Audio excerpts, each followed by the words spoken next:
दोस्तों, आज विश्व की दो सबसे खतरनाक टीमें भारत और न्यूजीलैंड के बीच इंदौर के होलकर क्रिकेट स्टेडियम में 3 मैचों की वनडे सीरीज का तीसरा और अंतिम मुकाबला खेला गया, जो इतना रोमांचक साबित हुआ जिसकी किसी ने उम्मीद नहीं की थी। और अंत में जो हुआ उसने सभी को हैरान कर दिया। बल्लेबाजी के लिए आसान दिखती हुई यह पिच आज बल्लेबाजी के लिए एक ऐसी अनसुलझी पहेली बनने वाली थी जिसकी उम्मीद दोनों में से की टीम को नहीं थी। भारतीय कप्तान शुभमन गिल ने टॉस जीता और सीरीज पर 2-0 का कब्जा पहले ही होने के कारण अपनी गेंदबाजी को आजमाने और एक चुनौतीपूर्ण पिच पर लक्ष्य का पीछा करने के इरादे से पहले गेंदबाजी करने का निर्णय लिया।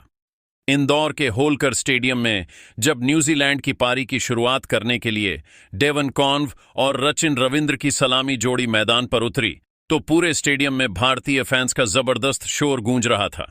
लेकिन पहले ही ओवर में गेंदबाजी करने आए अर्दीप सिंह ने अपनी जादुई और लहराती हुई स्विंग से कीवी बल्लेबाजों के होश उड़ा दिए और उन्हें पूरी तरह से बैकफुट पर धकेल दिया। अर्दीप सिंह ने अपनी स्विंग का ऐसा जाल बुना कि तीसरे ओवर की तीसरी गेंद पर उन्होंने एक तीखी अंदर आती हुई इन स्विंगर पर डेवन कॉर्न का डिफेंस पूरी तरह से तहस नहस कर दिया और उन्हें क्लीन बोल्ड कर भारत को पहली बड़ी सफलता दिलाई। डेवन कॉर्न वर्दीप की गेंद पर सीधा ड्राइव खेलने के प्रयास में 10 गेंदों पर मात्र 4 रन बनाकर आउट हो गए। उनकी पारी में सिर्फ एक चौका शामिल है।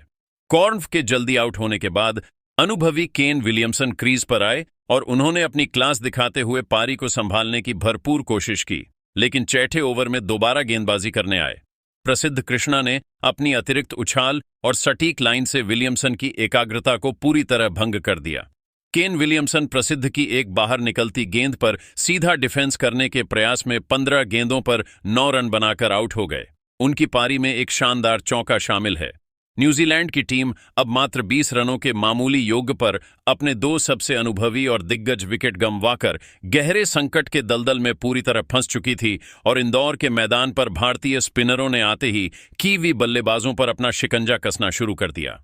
12वें ओवर में गेंदबाजी करने आए भारत के चतुर China man spinner Kuldeep Yadav ने अपनी फिरकी का ऐसा मायाजाल बुना कि रचिन रविंद्र उनकी घूमती गेंदों और जादुई गुगली को पढ़ने में पूरी तरह नाकाम रहे और दबाव में आकर अपना विकेट गंवा बैठे। रचिन रविंद्र कुलदीप की एक लूप वाली गेंद पर चकमा खा गए और क्रीज से काफी बाहर निकलकर एक बड़ा हवाई शॉट खेलने के प्रयास में गेंद की टर्न को भांप नहीं सके, जिसके चलते वह 35 गेंदों पर 22 रन बनाकर आउट हो गए। उनकी पारी में 3 कड़क चौके शामिल हैं। रचिन के आउट होने के बाद कीवी टीम ने इसके बाद भी अपना संघर्ष जारी रखा और मार्क चैपमैन ने अपनी आक्रामकता दिखाते हुए मैदान के चारों ओर कुछ कड़क और दर्शनीय प्रहार करके स्कोरबोर्ड को गति देने की कोशिश की।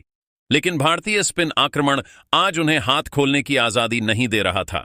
इंदौर के होलकर स्टेडियम में जब खेल का रोमांच अपने चरम पर था, तभी 22वें ओवर में गेंदबाजी करने आए भारत के सबसे अनुभवी स्पिनर रविंद्र जडेजा ने अपनी सटीक लाइन लेंथ और तेज गति से अंदर आती हुई आर्म बॉल का ऐसा घातक इस्तेमाल किया जिसने मार्क चैपमैन को पवेलियन का रास्ता दिखा दिया और कीवी टीम को बैकफुट पर धकेल दिया। चैपमैन, जो कि क्रीज पर जम चुके थे, वह जडेजा की उस तेज गति वाली सीधी आती गेंद पर पूरी तरह से गच्चा खा गए और एक जोखिम भरा स्वीप शॉट खेलने के प्रयास में गेंद की अतिरिक्त गति और कम उछाल से पूरी तरह मात खा गए, जिसके बाद गेंद उनके बल्ले को छकाते हुए सीधे उनके पैड्स के बीचों बीच जा लगी और अंपायर ने भारतीय खिलाड़ियों की जोरदार अपील के बाद उन्हें एलबीडब्ल्यू आउट करार दे दिया, जिसके चलते मार्क चैपमैन 45 गेंदों पर 28 रन बनाकर आउट हो गए। उनकी पारी में 4 शानदार और कड़क चौके शामिल हैं। चैपमैन जैसे आक्रामक बल्लेबाज के इस तरह आउट होने से न्यूजीलैंड के मध्यक्रम की कमर पूरी तरह से टूट गई थी और इन महत्वपूर्ण विकेटों के गिरने से